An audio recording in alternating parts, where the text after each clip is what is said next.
We gonna leave the likes open. Subscribe. And we gonna leave the comments open. Hoping that you like what you hear, what you see when we coming to you. Tell us that you're coming through. Like and subscribe. All right, welcome to it. Yeah, no, keep going. All right, we'll have to chop it up and edit. Let's go. Okay. All right, everybody. Welcome to the Why Music Podcast, where you're gonna hear the conversations you want, the music conversations you want. My name is Pascanel. I'm Will Hazel. I'm Michael Etienne. Oh, my last name Thomas. I didn't know we're giving the whole government, but Pascanel Thomas. You don't have to. Scratch that. Okay. All right. Well, thank you for coming. Thank you for watching. And don't forget to like and subscribe. We appreciate that because right now we're the only podcast on YouTube rocking 0 subscribers. So help us to get rid of that. Okay, we don't want that record. Today, we are having our very first podcast episode. And we're very excited to have you guys here with us. And our subject today is we're just going to tell you what is music, right? What is music. I'm going to start out by the definition I learned from my music teacher, because I've heard a lot of different definitions, and what he said makes the most sense to me, which is that music is the study or the science of sound in relation to melody, harmony, and rhythm. And if I got that in the wrong order, he's probably gonna watch this and I'll let you know. let me know in my next lesson. But that's the definition of music that I kind of walk around with. You know, the study of sound in relation to melody, harmony, and rhythm. These are the main elements of music, and you guys agree? Anybody have any different definitions? Yep, that's the straight definition. Don't forget about the emotion behind it. The emotion behind it. The emotion. The emotion, yes. The soul, right? Yeah, because I don't think animals can make the music. Well, maybe. Who knows? Birds, maybe? Yeah, for sure. That's true. Yeah. I guess so. Monkeys? I think anything that can give emotion, which I think most animals do. True. Okay. All right. But we'll leave it to the context of humans for now. Yes. All right. Let's get into. We understand what we just define what music is to us. I think it's pretty much a universal definition. But Will, how did you get started in music? Let's see. I was always interested in music. Trying to think of my origin story because I've been playing music from the time I would say my earliest memory would be 3 years old. I'm born and raised in Brooklyn. My mother is also a musician, and she had a piano just lying there in the living room or in the dining room, which was attached to the living room. And if I was playing with toys, I would stop and play on the piano. If I was watching TV, I would tinker on the piano. And then eventually, I guess everyone got tired of hearing me just playing gibberish on the piano. And they sent me to a music school at a very early age. I do remember this. Like 5, 6? Real early, yeah. Wow. Yeah, I would have to say around there, maybe even before 6, maybe 5. And I started with one teacher. And I guess it didn't work out. And then we went to another school. And at that other school, I guess I just took off from there. I don't know if I need to give credits to everybody, but if you want to, we'll they be could here. be watching, All right. Well, the first school was Neil Walters. So shout out to Brooklyn, born and raised, like I said. Neil Walters Music, which is over on Albany. I don't think it's there anymore, but it was there for so many years. After that, the second school where I took off was Bennett Music School, which was on Empire. It's no longer there, but back in the day, that was the music school for anybody that wanted to do music that lived in the Crown Heights, East Flatbush area. Um, everyone, everyone. I guess it's something people sleep on, but I have to acknowledge that. From there, I did music. I took off. They enjoyed that I was doing classical. Whatever they gave me, I read, I did, I studied. If I was eating food, I was playing and practicing that. If I was doing anything as a kid, I was always playing behind the piano. So that's just my origin story, and I went from there. If I need to do any credits, from there I started recording. From there I went to LaGuardia High School. If I need to shout that out, always LAG, represent that pride. Yeah, There's other schools as well, but I'll just leave the high school. From there, you make your connections from there. I've toured, I've played, I gig. I'm a working musician. Thankful for that. I don't know what else. Tell us a little bit about your touring, man. I know you played at Carnegie Hall. Was it you're like 10 Oh well, years that old, yeah, that or, was like from like I said. I was considered a classical prodigy. I don't now. I'm 40, so I don't really remember those days. But in my childhood, I would play and do concertos and piano competitions, and eventually I was able to play at Carnegie Hall through a different avenue, through music as well. And I played with the New York Pops under Skitch Henderson. I was able to play the piano. Also was able to play other instruments as well. I believe I was on saxophone as well the second time that I went. you play saxophone, I play saxophone, clarinet, and flute. Mikey. I didn't know that. Wow. That's what I'm talking about, right? Yeah. You think you know somebody for how many years you Yeah. have known William? Well, the piano was the main instrument always. They always forced me behind that one. Wow, that's crazy. Yeah. I didn't even know that, bro. Yeah. Sheesh. Now you also went, like, you toured Europe or something like that, or I've gone to Europe a couple times. I've played at different I guess from high school. If I go back, my first trip to Europe was North Sea Jazz Festival in Amsterdam. I was able to also tour with other artists, whether it's gospel or I'll say rock, but alternative as well. With gospel, I also was able to go to Austria. With rock, I was able to go to Croatia. I've gone to England. I've been to Europe, but that's not a big whoop anymore, in my opinion. But I've never done it, so it's a big whoop for me. So I've only been to Haiti and America. two great places. That's my resume right there. Yeah. Yeah, but that's I didn't know that about you. I didn't know you played. I did not know that you played other instruments. I see a lot of instruments at your house, but I never seen you touch. Oh, because I don't play for anybody. I play those at this point. If I play them, I'm playing them for myself. Got you. Yeah. Wow, bro. You kept all this for me for this. See, this is why I had to do this podcast. Yeah. You know what I'm saying? We had to do this podcast. Get Will out here. Anyway, let's move on. Yes. Give it up for Will in the comments. For many years of hard work, because it's not.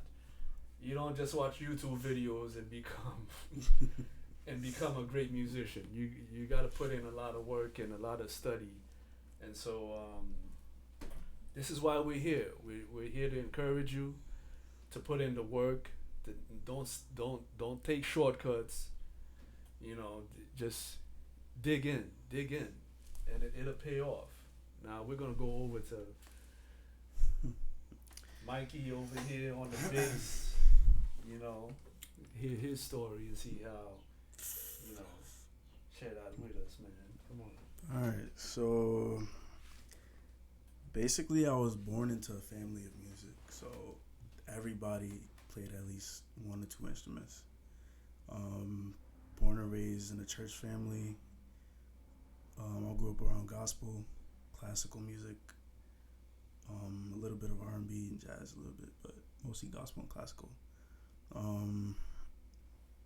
And I guess I really started playing around 3 years old. I played keys a little bit. That's when I really started. So whenever my mom and my parents would put on tapes or whatever was playing, I would catch on, and that helped build my ear training from a young age. Then I picked up bass from my dad. Shout out to Dad. Shout out to Bennett Music School too. Oh, you went that too? Yeah, my dad. Oh, My dad took lessons from Bennett, Mm-hmm. and then I guess around 5, 6, I would go with him every time we took lessons. So that's really when I was exposed to bass. We're going to put Bennett in the hashtag. Yeah, Bennett. Shout out Bennett. If they're out there somewhere. I told you it's a sleeper. Yeah. It's a sleeper. Yeah, but Yeah. Hashtag that. everybody in Brooklyn at one point. Yeah. Wow. It's like King's music. Yeah, it's like King King's- James music. yeah. That was on Flatbush by Mhm. Fillmore. Yeah, as well as always got to shout out the original Sam Ash in Brooklyn on yeah. Flatbush. Yeah. Yeah. Wow. Okay, back to you, man. I'm sorry. Yeah. So that's really when I was exposed to bass. My dad would be taking lessons every week. And he would expose me to different rehearsals. Went with him to all type of stuff. So, then I picked up keys. My parents wanted me to play keys. I went to Keys to Success. It's a music school in Coney Island, I believe. So I learned a lot of keys there, a lot of theory from a young age. I was there for about 5 years doing recitals, some competitions and stuff. So I really played keys for that span. And then middle school, I went to Mark Twain. Shout out to Mark Twain. And that's where I played viola in an orchestra. And that really helped me a lot because I had to learn a completely different clef from what I was used to. Yeah. So that helped build me like classically. It was completely. I was so used to gospel. Yeah. Like this was completely different. So like that kind of like yeah, rearrange your I had to hearing and your- rethink everything. It was so difficult. I mean, I struggled a lot because I was playing weekly like gospel, like Saturdays and Sundays was gospel. Yeah. Then I had to change back to classical, so it wasn't easy. How many hours did you practice though? That's a question I gotta ask you too. Okay. But the practice regimen, like what was that like? For viola or bass? Let's start with viola. Viola. Yeah. So I had to practice a lot because there was like seatings. So There's no YouTube videos for that. nah. YouTube wasn't there yet. Yeah, YouTube. Oh, that's true. Yeah. But yeah, we had to.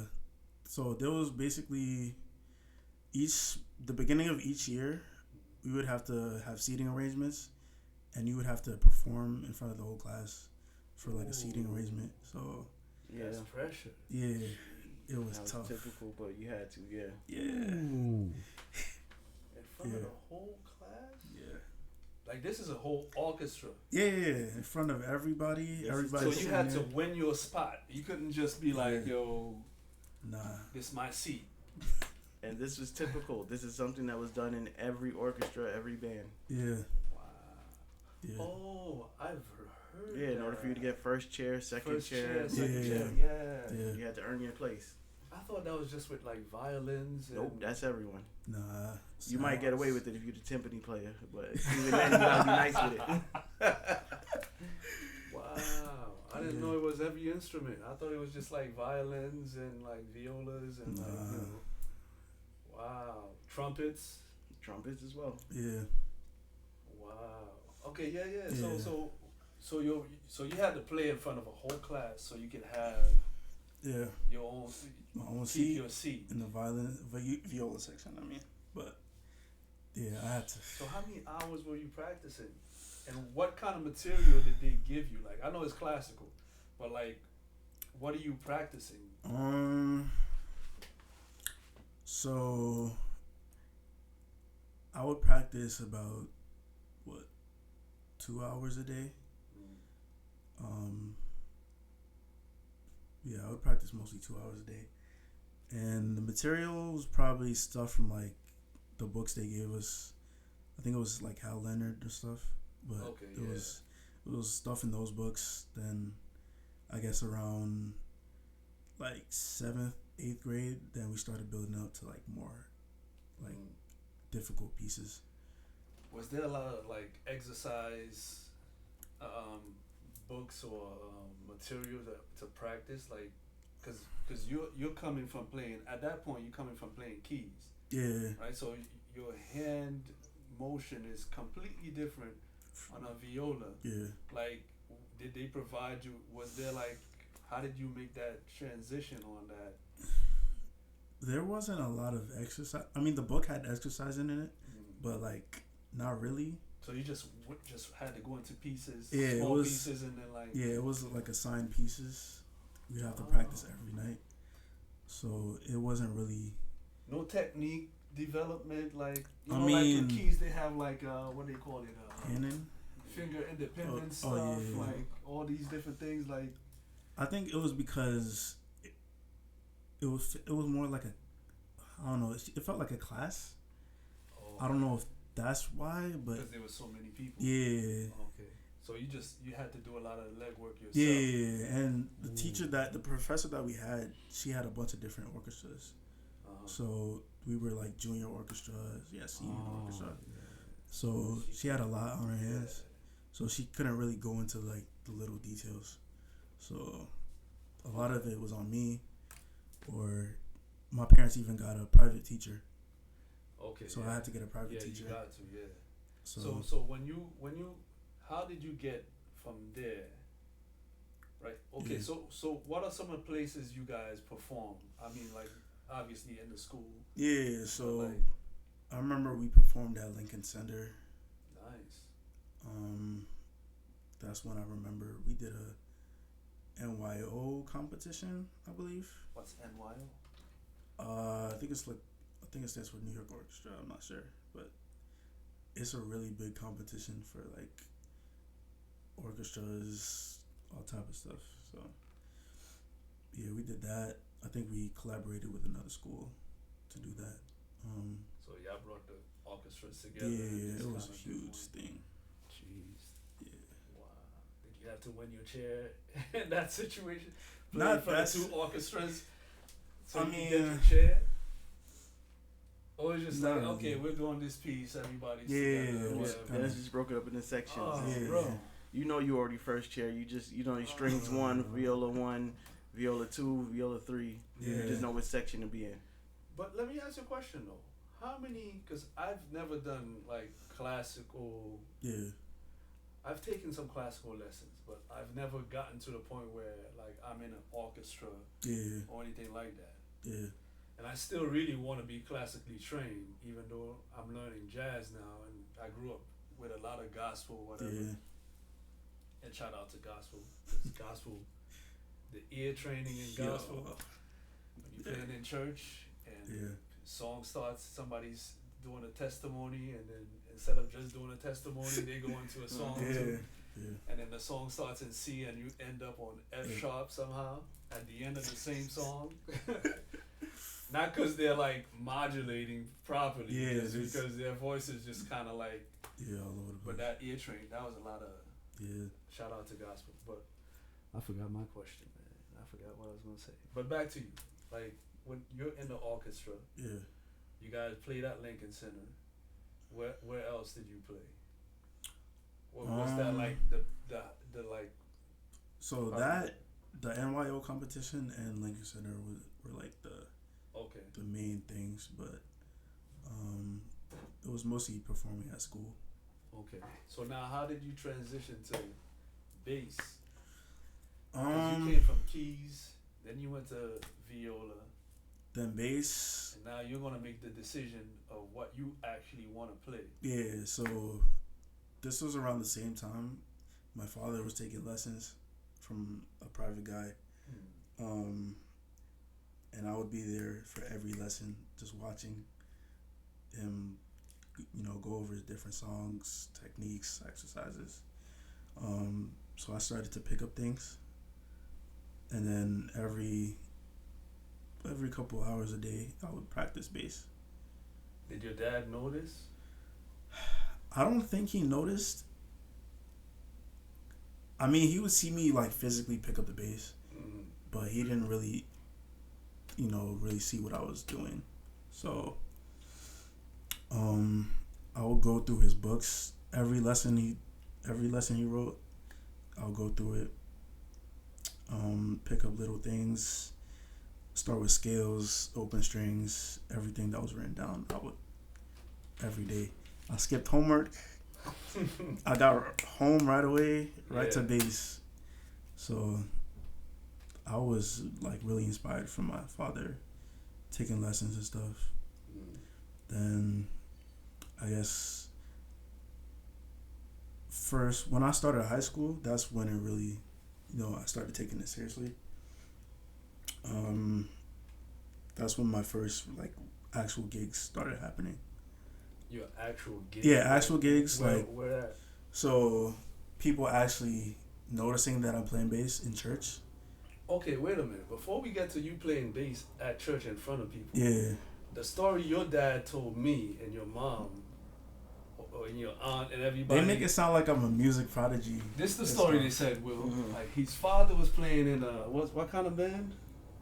Compa band or a church band? His father was a bass player in some band, right? And they used to practice at your house. Oh, he played trombone. He played trombone? Yeah. So how is it? He was taking lessons for bass, but he never really played anywhere. Okay, because they told me like they were having he played in a band or whatever. This is the story I heard. Yeah. And one day they were practicing, and then they took a break for a minute, and then they heard somebody playing the bass, and they walked back in the room, and it was you, and everybody was like, "When did you learn how to play bass?" I think that's because my father, he was playing trombone in a band. Okay. I don't remember him playing bass in a band, but I know he did see me pick up bass one day, and he noticed that I was picking up things. Okay. And I had a good ear at that point, so I would play whatever I heard. But yeah, he did notice when I was, playing bass. So that's the shock for him, right? Because he was yeah, that's the shock for him, and that's how to play. Yeah, and then immediately he was like, "Bro, we gotta take this to church. We gotta start playing." The first place he takes you, like, yo, we need a bass player at the church. Yo. Yeah. You know what's funny though? Like, I remember growing up in church. It's like if you wanted to play a certain instrument, like if you were a kid, you want to learn how to play keys. You had to play every instrument that nobody else was playing that the church needed first, because they always had the keys played. Yeah. That was like the guy was always there. Yeah.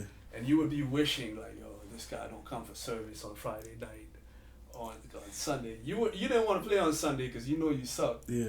But like on Friday night, Tuesday night, Friday night, or fasting service that usually nobody played for. Yeah. I would go into fasting service and play, and people would be annoyed. And I'm just like, yo, listen, I gotta get these chops up. But yeah, man. But that's pretty. See, that's a lot of things I didn't know about you guys, and we known each other for years. Yeah. Right. So then my story was, my story is kind of very different from you guys in a sense, because I liked music when I was a kid, and I liked listening to music, but I never paid attention to music. Yeah. It was just like, music is there, I like singing the songs, I like doing whatever. Yeah. I was in children's choir, and then you got junior choir or whatever. But when I was in children's choir, shout out to Cortellia Road Church of God on Flatbush and Cortellia. I was in children's choir. They had all kinds of choirs. They had Bluebells, and Bluebells was girls, and I forgot the other names. They used to make you sing that I am a CH. Yeah. Yeah. That's my mother's song. Oh my God. I never learned how to spell the whole song. I knew it was saying Christian.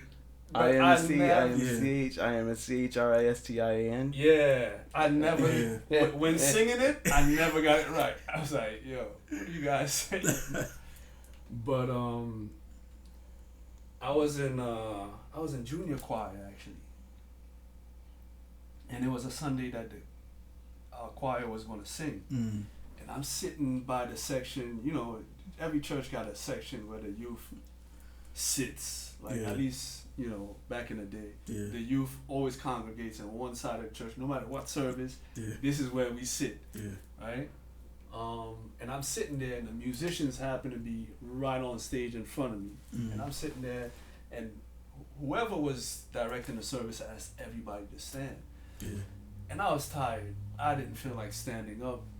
I was like, I'm not standing. My younger brother stood up. Everybody around me stood up, and the choir director was like, "Oh, stand up! What's wrong with you? Get up!" I'm like, I'm not standing. I don't feel like standing. Rebel.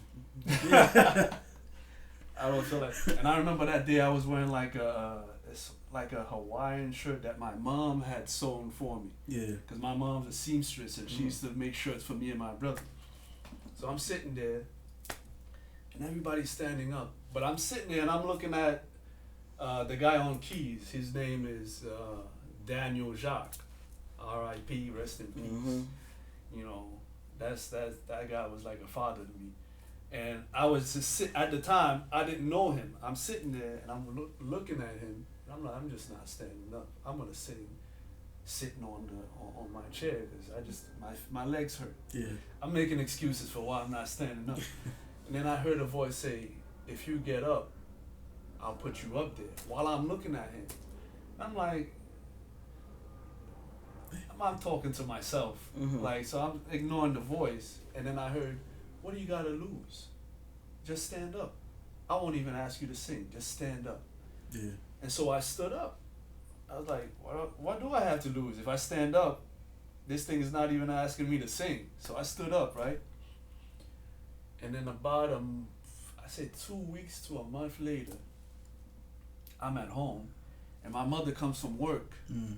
with a little Casio keyboard. Mm-hmm. And she says to me, "Hey, listen, I was on my way here from work, and I walked by a store, and I saw this on the window.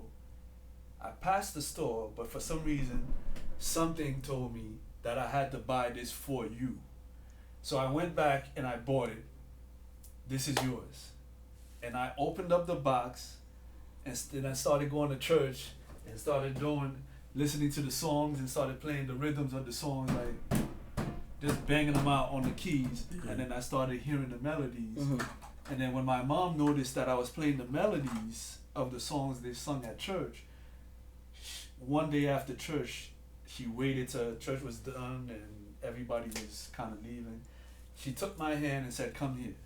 Brought me over to Daniel, who was standing in front of the pulpit. And I think he was talking to two other people, and one of them was a musician. I don't remember who the other person was. And she just rolled up to him and said, "I want you to teach him how to play the piano because he's at home playing all these melodies when he gets home." Mm-hmm. And Daniel is just like he's a gracious guy, man. Like, he is just the coolest, probably one of the wisest people I ever met in my life. And he was like, "Okay." And then the next week, he said, "Okay, come up here and sit next to me." Now, I'm a little kid. Like, you got your crew of guys or whatever. Yeah. And I go up there and I sit next to him on a Friday night. He said, "Every Friday night, come up here and sit next to me." And he would show up on Friday night. I go and sit next to the drum set. Like, he was here, there was a speaker here, there was a chair there, and there's the drum set and then the bass player. So I would sit in the chair that's there. Yeah. And then after a while, he's like, "No, come sit on the bench." And I would sit on the bench next to him, and he would play chords as they're singing. And he said, "Watch what I'm doing." And I'm watching what he's doing. And then he's like, "Okay, I'm going to play the bass. now you play. I said, what? I'm like, what? He said, look at what I just played. I'm gonna play the bass, and now you play that chord. And I couldn't get it. Then he was like, okay, all right, so play the melody. So he's playing the chords and the bass, because on Friday nights, generally the bass player is not there. It's usually the keyboard player and the drummer. He said, I'm gonna play everything else, you play the melody. And I'm up here, what a friend we have in Jesus, or whatever it is. And I'm butchering it, because I'm so nervous, and I'm shaking. He's like, what are you afraid of? And so when he noticed I was shaking, he would take his hand and just squeeze my the leg that's shaking, and he would apply more pain on it than the nervousness, and I would stop, and then he would go back to playing. And I would do this for a long time. I don't know how long he did this with me. And then one day he was like, okay, this Sunday you come up here and sit next to me. I said, Lord, I'm sitting here on a Sunday morning. On a Sunday morning. And this is not a small church. So like everybody's kind of, and I'm nervous because I'm just like, oh my God, I know he's going to squeeze my leg. And I'm either going to scream or I'm going to do something. It's either you scream or you play. You don't have a choice. And so that's how I learned how to play, bro. And then his sister Nadine would do the same. She wouldn't do, because I got rid of nervousness. But she would tell me, okay, on Sundays, if he's not there, come sit next to me, watch what I'm doing. And their brother, his name is Junior, Jacques, and they would, all three of them would do that with me. And then eventually, when I started playing on Sundays, was the church had a men's choir. They call them Les Hommes. You know about these choirs. And the men's choir was going to sing that Sunday morning. But all the men in the congregation sung in the choir. And it's a big church. So everybody, all the men in the middle of service, people would notice all the men leaving, going to the back somewhere, and we'd have to go in the pastor's office because he was the choir director, Pastor Honor Jacques, rest in power. And that day, my other mentor, Jimmy Bernard, he was playing keys because Daniel wasn't there that day. Jimmy was on keys, Junior was on bass, on drums, and Gashford Guillaume was on bass. All these guys had to get up and go, and I'm sitting there, and people are like, yo, Pascal, you know how to play. Go up there and play. I was like, nah. Y'all gonna sing until he comes back. They're like, no, you go up there and play. Like, what are you doing? And because up to that point, I was playing Friday night services, because after a while, Daniel was like, hey, you play Friday nights. If I'm, you know, if he came and I was there on Friday nights, he would make me play keys and he would get on bass, and Jackson Sherry would be on drums, or Junior, whoever else was drumming. And so that's how he trained me. And so I've been playing for Friday, and I got comfortable at Friday. When my first time on Friday, I was scared. I was like, yo, I am not doing this. Like, then you get used to the Friday. Then you get used to the Friday. And then on that Sunday, Daniel wasn't there. Jimmy had to go to rehearsal. No choice. It's do or die. And I'm sitting up there by myself like, yo, am I really going to do this? They're like, yeah, everybody's looking. The congregation knows you play, and everybody's looking at you. So I get up there, and I started playing. And I was listening to what Jimmy was playing. And then somehow, because he was, you know, Jimmy was more advanced than I am, because, you know, I'm a kid still. Somehow, I just started playing. I played exactly what he was playing. I don't know how I was doing it, because I hadn't played these chords before, but I started playing what he was playing. And I played, a couple songs, and then they came back or whatever. And then after that, I believe Nadine, who's also the pastor's daughter, came to me. She was one of the people that taught me how to play for church. Was like, you sound just like Jimmy. I was like, because Jimmy was, I was like, he was the, Jimmy was the like, man. Yeah, I know. Yeah, I wanted to be Jimmy. Like, He bought a pinstripe suit one time. I was like, yo, Mom, I need to get a pinstripe suit. I would go. I pressured my mom so much. She went out, gave me the money. I went to Portobello's and bought the cheap version of his pinstripe suit. And I showed up at church. I was a skinny kid. The suit was just falling off of me. I didn't care because I was like, yo, I look like Jimmy right now. And I'm on keys. What? And so that day, that's when I was like, everybody was like, oh, you can play for Sundays then.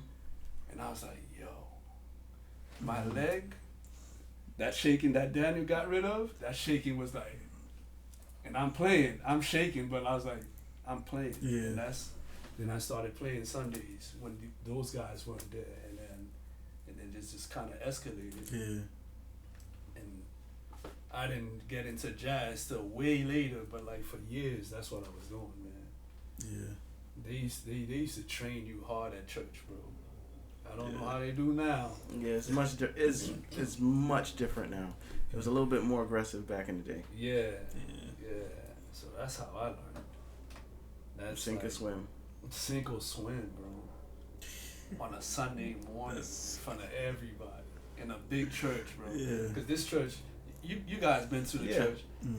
It's an old theater. It has a balcony. It has like, I don't know how many people it fits. Probably close to 1,000. I would think more than 1,000 probably. Yeah.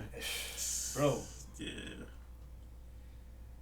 But they made you though. Yeah. They formed you into something like when you go somewhere else, you're like, okay. Yeah. I kind of done this before. Yeah. I got over this. But that's how I learned, man. Back in the day before they enforced codes. So it says 1,000. I think there was more. At one point, I remember going in there, and there was definitely more than 1,000. Oh yeah. Yeah, I used to go. Yeah. Yeah. We used to go in. You know, as musicians, you go to other churches, you go around, and you know, you make friends with other musicians, and then you go to their church, and you go, because that's how I ended up going into your church. Yeah. And then you know, you had thousands of people. Bro. Yeah.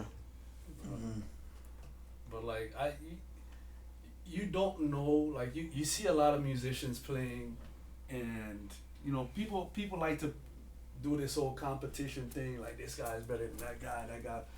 But what I've learned is what Daniel used to tell me, yo, respect every musician. And he drove that in hard. He was like, respect every musician, because you'd have musicians come for conferences from Boston, Florida, wherever. Yeah. And, you know, me and the younger guys, we'd be in the back snickering, laughing. Making it a competition. Doing Yeah, the exact making it a opposite of what the old heads would say. No, but that's how he caught me one day. He was like, hey, respect every musician. If he's a musician or she's a musician, respect them, because you can learn something. That person always got something they know that you don't know. It could be one feel that you would have never thought of. That person thought of it. So always have respect for every musician, no matter where you go. And it stuck with me, because Daniel was he was really tough, bro. Daniel used to be in the army. Oh. He was gangster. Yeah. Daniel was gangster.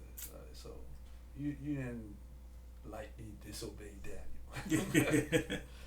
You know, so yeah, man. There's some great stories, man. That's some great stories. I would love to hear some of you guys' stories in the comments. If anything that we said resonates with you, just let us know. Or you want to reminisce with it, let us know. Yeah. If it's Brooklyn, 90s. 90s. Ooh. We got you. Ooh. 90s. When you said 90s, I thought of a John P. Key song. I don't know why. I think of Timothy Wright. Timothy Wright. Yeah, Timothy Wright. See, he trying to keep it in Brooklyn. He trying to keep it in Brooklyn. John came to Brooklyn a couple of times. Huh? Yeah, no, definitely. Has he ever done it Wingate? Yeah, yes, he has. I've never seen him at Wingate. I think I remember seeing him at Wingate. I've seen Fred a bunch of times, Kirk, even saw Mary. But that was honestly outside of music, just to be in entertainment. Mm-hmm. My earliest memory was a Wingate concert series with James Brown. Wow. I never forget that James because Brown yeah, did it was Wingate? different. I know everybody goes to concerts and enjoys the concert. Yeah. This was different. The cops, the horses, everybody that was there. This is real. I don't know what year it was. Everybody was dancing. Everybody was dancing. It was James Brown at James Brown's finest. Like this is the equivalent of Michael Jackson wherever. Wow. And you got James Brown here in Brooklyn. Everyone was dancing. That's Everyone. crazy. You could have been a pastor. You could have been whoever you was. You was dancing at that concert. Question: was Marty Markowitz the Brooklyn Borough president then still? No, 'Cause that's that guy this was is there what- forever. He was there forever. I don't know what. I'm telling you, it was early. I never forget because he walked off. He did his patented walk off the stage like he was done, and they threw the cape over him. Yeah, and I'm thinking, okay, he's done. Cause I'm a kid, so I don't know like what everybody else is expecting. Yeah. He pops back out. I'm like, he came back. I'm surprised. I'm shocked. I'm like, oh man, this is the guy. I want to do this. And then I noticed he had somebody with him. Now that I'm an adult and I study music and I study the history a little bit more, I think it was Bobby Bird who was helping him. Okay. And I started to pay attention, and I like what he does. I like what James Brown does, of course. Yeah. I'm like, let me see what he's doing. And then as I got even more older, and I started to see, you don't always have to be the one out in the front. Yeah. Yeah.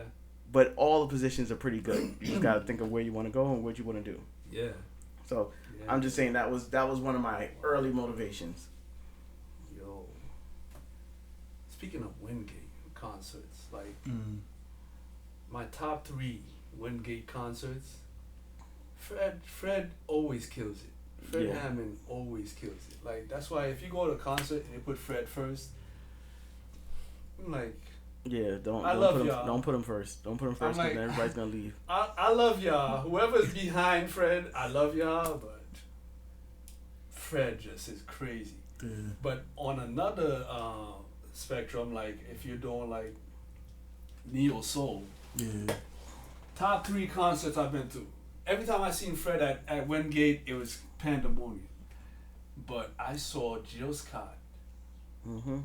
and Erykah Badu back to back. Yeah. They had John Legend go first.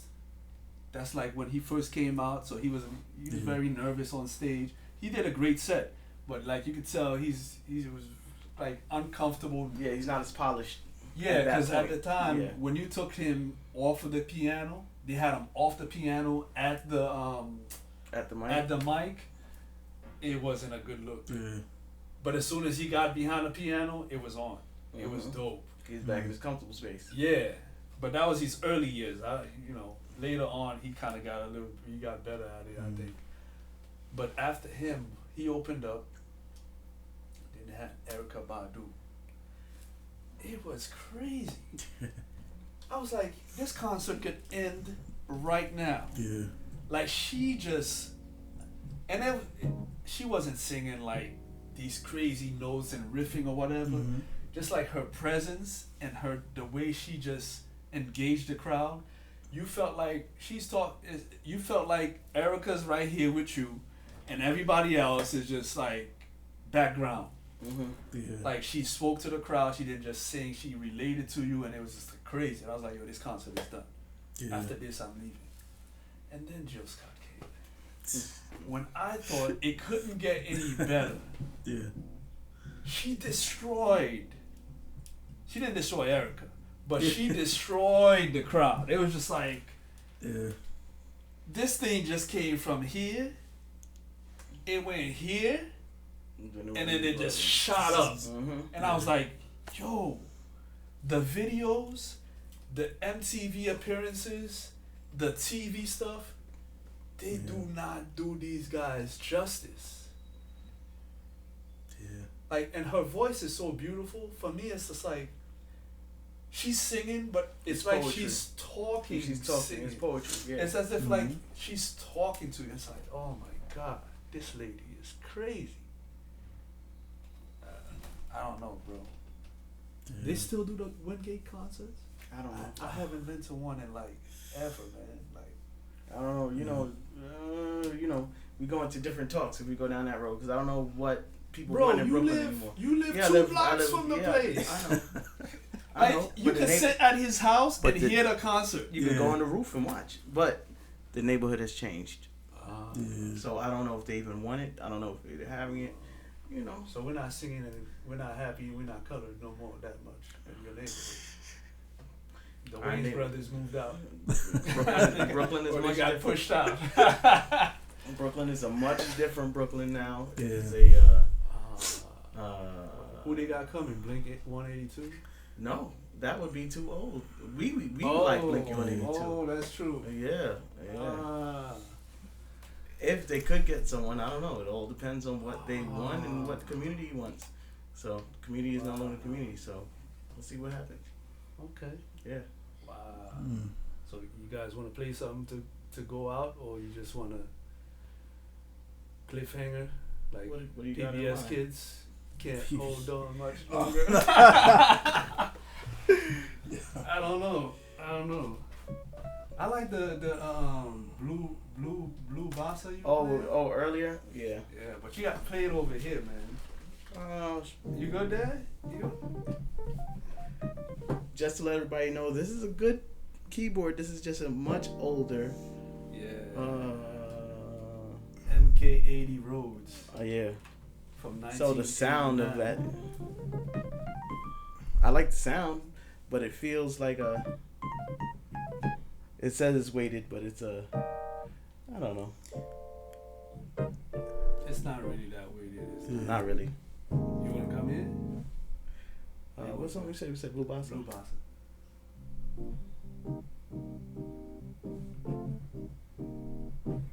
We work with what we work with. I'm good with it. Okay. You gotta put your volume down. Where you at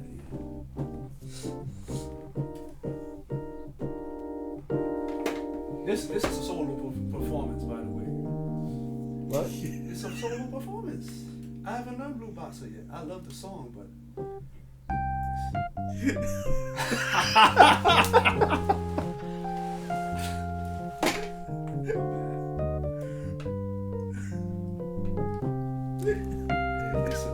When you're a child prodigy, what can you not do? You know what I'm saying?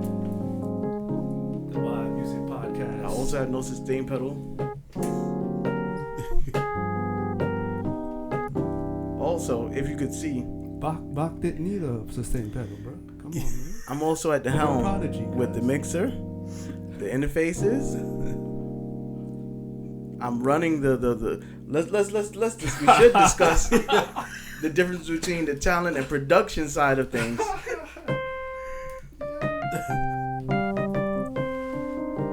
Oh, let's do a lesson. C minor. C minor, okay. Where's my sound at?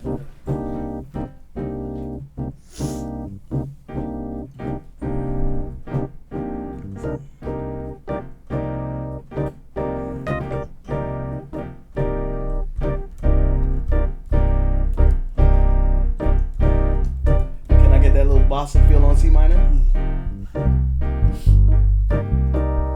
Just stay there.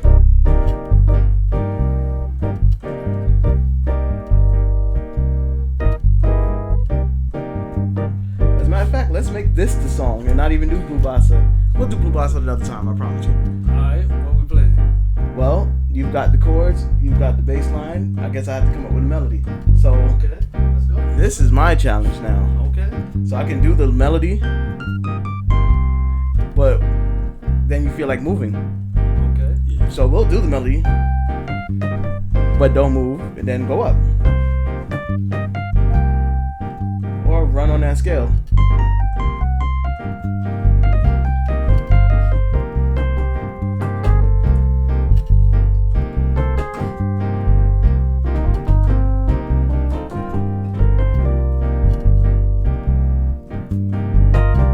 If you run out of ideas, for me, sometimes, while working on that scale, that's a C. Well, we'll get into that another time. Blues.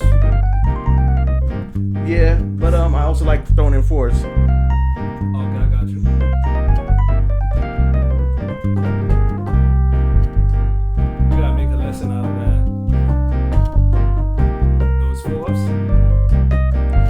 people say quartals. I don't know. I'm too old. I think I don't like I might be. quartals, man. No, I feel like we were older than when they came up with quartals. So that's what I'm like. Yeah, we say forts. Yeah. Oh, also some of the keys are dead on here. So we're working on that.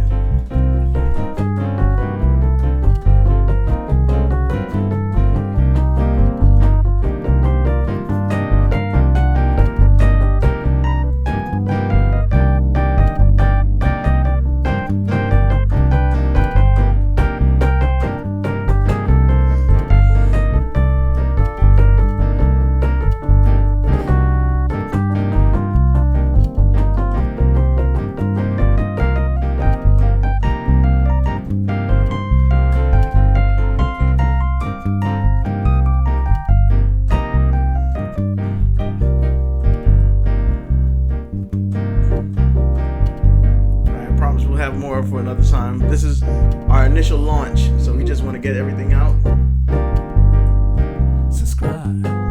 Subscribe, please. Like and subscribe. Let's move past that 0 mark. Yes.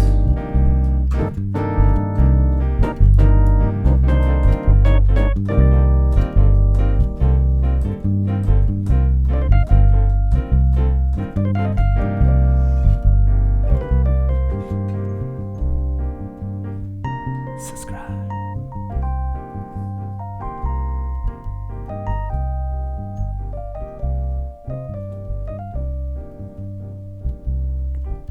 Once again, talent versus production. Are we fading out? I think we just did. Video wise. Okay. Thanks, guys.